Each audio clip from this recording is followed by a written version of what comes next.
वालेकुम, मेरा नाम निकेश कुमार है। आपके इस चैनल पर स्वागत है।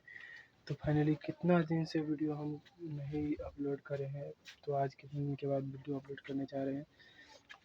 तो हम चले गए थे अपना ससुराल, तो वहीं से आए हैं। तो बहुत तेज हो रहा है।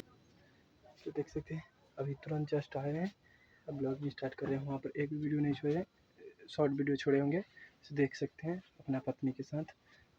देखिए अभी एक कपड़ा हमको वहाँ से मिला है, अपना मम्मी जी दिए थे कपड़ा खरीद के।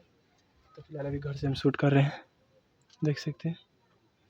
तो फिलहाल के लिए अभी हम देखिए बैग भी लेके आए हैं, अभी यहीं पर रख दिए हैं। तो अभी हम घर से ही शूट कर रहे हैं। तो अभी क्या करना है,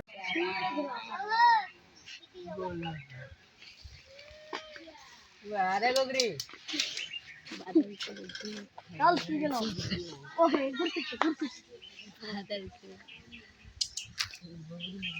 हमारा वीडियो बन रहा है,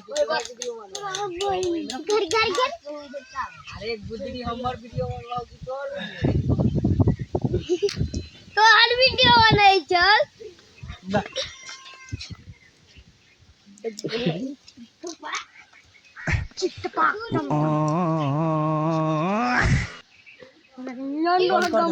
बंद कर